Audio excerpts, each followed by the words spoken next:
मध्य प्रदेश के टीकमगढ़ जिले में शौचालय बनने की आश टूटने पर एक दंपत्ति जीवन टूटने के कगार पर पहुंच गया। महिला ने पति को साफ बता दिया कि शौचालय के अभाव में वह अपने मायके चली जाएगी और शौचालय बनने के बाद ही ससुराल में कदम रखेगी।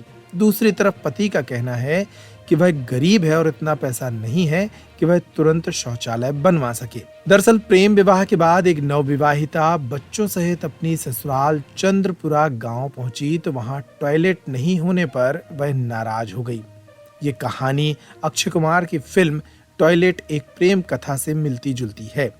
पत्नी बोली कि वह खुले में शौच नहीं जाएगी और शौचालय के अभाव में वह अपने मायके चली जाएगी। उसने पति को साफ बता दिया कि शौचालय के बनने के बाद ही वह ससुराल में कदम रखेगी। दूसरी तरफ ससुराल वालों का कहना है कि वे गरीब हैं और उनके पास इतना पैसा नहीं कि वे तुरंत शौचालय बनवा सकें। काफी समझाने के बाद भी पत्नी मंजू भट्ट अपनी जिद पर अड़ी है।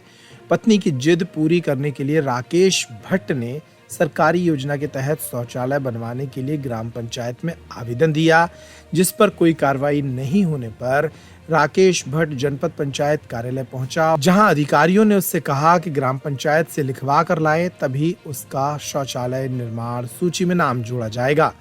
अधिकारी की बात सुन राकेश भट्ट ने ग्राम पंचायत सचिव रामदयाल यादव को फोन लगाया। उसने गाली गलौज करते हुए फोन बंद कर लिया। अब इस परिवार के टूटने की स्थिति बन गई है।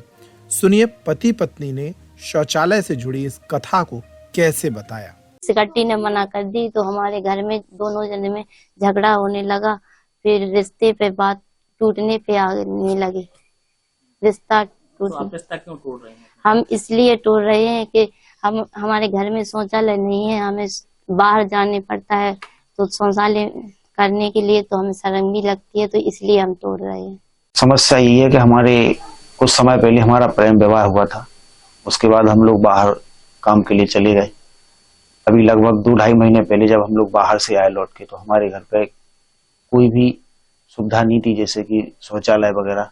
तो हमारी मैडम को बाहर जाने में थोड़ी आपत्ति थी, तो हम लोगों में कहना सुनी होने लगी, शौचालय होना चाहिए अपने पास, हम बाहर शौच के लिए नहीं जाएंगे। तो हमने गांव में पता किया, लोगों द्वारा जानकारी लगी कि सरकार के थ्रू हम एक शौचालय सरकारी मिल सकता है, जिस वजह से हमारे पास इतना पैसा भी नहीं था। तो हमने कुछ समय पहले ग्राम पंचायत भवन में जाके सचिव को हमने कागज भी दिए, आवेदन दिया, और उसी विषय में जब कुछ समय जाना बीत गया कि अभी तक शौचालय का कुछ भी नहीं हुआ, तो हम कल जनपद पंचायत बल्लूगढ़ पहुंचे। तो वहां से हमने जानकारी जुटाई। तो जब उन्होंने हमसे पूछा कि आप अपने यहाँ से पंचायत भवन या ग्राम पंचायत से एक लेटर लिख के दे दो सचिव का, तो हम उसको स्वीकृत करा सकते हैं। जब हमने इस मामले में सचिव महोदय जी को फोन लगाया, जिनका नाम है रामदयाल यादव जी, तो उन्होंने हमको बहुत ही अपशब्द कहे फोन पर, जो कि हमारे लिए बड़ी हीन भावना की बात थी। और उन्होंने थोड़ा सा हमारे प्रेम विवाह के ऊपर भी गलत नजरिए से हमें हीन भावनाओं से देखने की कोशिश करी, वार्तालाप किया। और उसके बाद उन्होंने हमको गाली गलौज दिया कि फोन रख दे, हम तुम्हारी कोई निजी नौकर नहीं है कि आप हमें फोन करो, फोन पे हम आपको जानकारी दें। इसी विषय में जब हम घर पे आए तो हम पति पत्नियों में थोड़ा झगड़ा हुआ कि अब ना शौचालय बनेगा और ना शौचालय का लाभ मिलेगा। सारी उम्मीदें टूट गई। तो इस शौचालय की वजह से अब हमें शायद ऐसा लगता है अपने आप में कि अगर हमारे घर में शौचालय नहीं होगा तो हमारे परिवार में और हम पति पत्नी के बीच में शौचालय ना होने की वजह से हमारी शादी के संबंध भी टूट सकते हैं, क्योंकि हमारी पत्नी बार बार कहती हैं कि हम खुले में शौच करने नहीं जाएंगे। अगर मोदी जी देते हैं तो हमें उस शौचालय का लाभ लेना चाहिए। अब हम क्या करें? हम हर जगह से टूट चुके हैं, पैसा हमारे पास उपलब्ध नहीं है। जो हमें सरकार से उम्मीद थी कि जो पैसा मिलेगा उससे हमारा शौचालय बन जाएगा।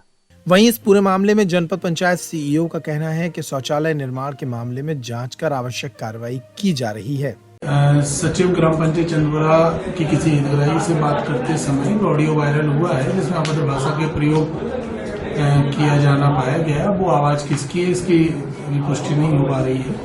उसमें नोटिस जारी किया गया। सचिव के द्वारा अपना जवाब आज तक चाहा गया है। जवाब प्राप्त होने के उपरांत नियमानुसार कार्रवाई कर दी जाएगी। सर शौचालय की वो मांग कर रहा है इस संबंध में। हाँ, वो उसमें ऑडियो में वो भी जिक्र आया है, तो उसकी विधिवत जांच कराने के उपरांत कार्रवाई की जाएगी।